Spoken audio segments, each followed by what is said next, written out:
అర్హులైన పేదలందరికీ ఇంటి స్థలాలు ఇవ్వాలి సిపిఐ డిమాండ్. కర్నూలు జిల్లా ఆదోని పట్టణంలో ఎంఆర్ఓ ఆఫీస్ ఆవరణం నందు విలేకరుల సమావేశంలో పట్టణ మండల కార్యదర్శి సుదర్శన్ కల్లుబావిరాజు మాట్లాడుతూ కూటమి ప్రభుత్వం ఏర్పడి 12 నెలలు అయినప్పటికీ పేద మధ్యతరగతి కుటుంబాల ప్రజలకు నివాస గృహాలు ఏర్పాటు చేయడంలో పూర్తిగా విఫలం చెందారని, అదేవిధంగా సూపర్ 6 పథకాలను అమలు చేయకుండా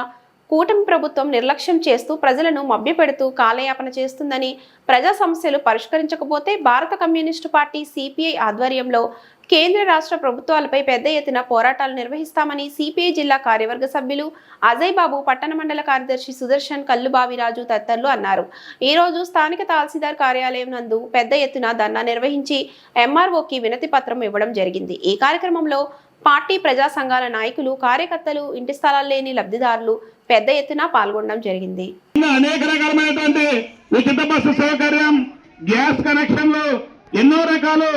హామీలు ఇచ్చి ఓట్లు దండుకున్న తర్వాత పేద ప్రజలని విస్మరించి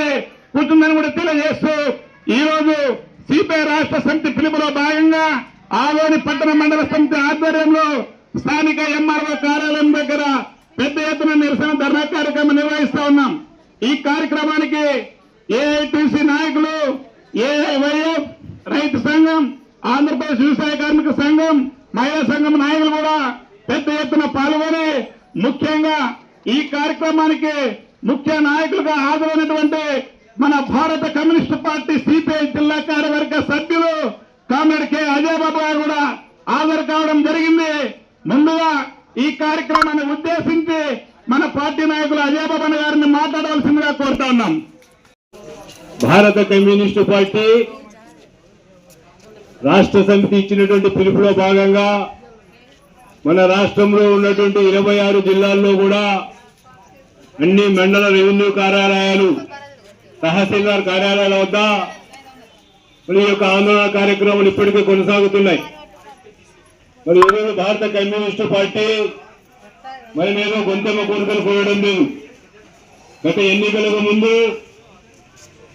ఇచ్చినటువంటి హామీలను ఈ కూటమి ప్రభుత్వం అమలు చేయాలనేటువంటి దాని మీదనే ఈరోజు భారత కమ్యూనిస్టు పార్టీ ఆదోని పట్టణ మరియు మండల సమితి ఆధ్వర్యంలో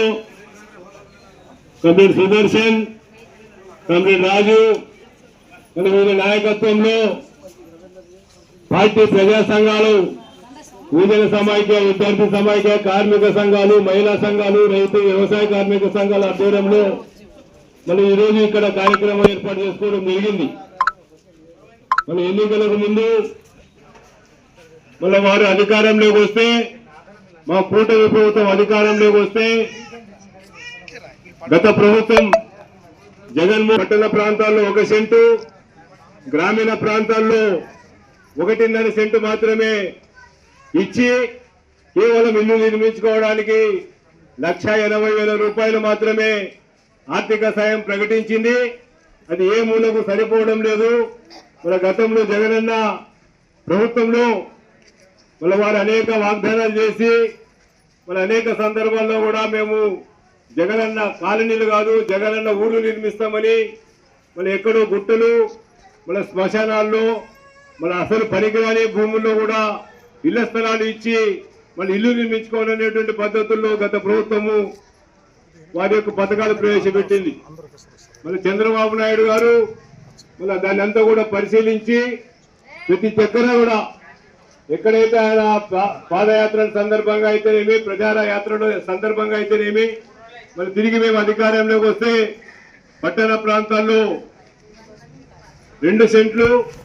గ్రామీణ ప్రాంతాల్లో 3 సెంట్లు ఇచ్చి ఇల్లు నిర్మించుకోవడానికి 5 లక్షల రూపాయలు ఆర్థిక సాయం చేస్తామన్నారు. తీరా అధికారంలోకి వచ్చిన తర్వాత వారు అనేక రకాలైనటువంటి విధి విధానాలను, అంటే గత ప్రభుత్వం ఎవరికైతే ఇళ్ల స్థలాలు ఇచ్చిందో లేకపోతే అనుభవిస్తున్నారు ఇటువంటి వాటిని కూడా పరిగణన తీసుకుని 1.25 లక్ష కారణాలు చెప్పి వాటిని అప్పుడు ఇచ్చినటువంటి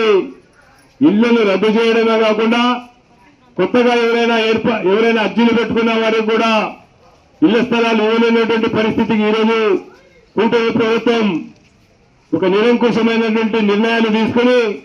మన పేద బడుగు బలహీన వర్గాల ప్రభుత్వం మాదని చెప్పుకుంటున్నటువంటి కూటమి ప్రభుత్వం మరి ఈరోజు అర్హులైన వారికి అందరూ కూడా ఇళ్ల స్థలాలు ఇవ్వాలనేటువంటి దాని మీద భారత కమ్యూనిస్టు పార్టీగా రాష్ట్ర వ్యాప్తంగా గత 6-7 నెలలుగా ఆందోళన చేస్తున్నాం. మళ్ళీ ఈ సందర్భంగానే గత 2-3 నెలల క్రితం కూడా సబ్ కలెక్టర్ కార్యాలయం దగ్గర అయితేనేమి, స్థానిక మండల రెవెన్యూ కార్యాలయం వద్ద అయితేనేమి గతంలో అనేక మంది పేద ప్రజలు మన పార్టీ నుండి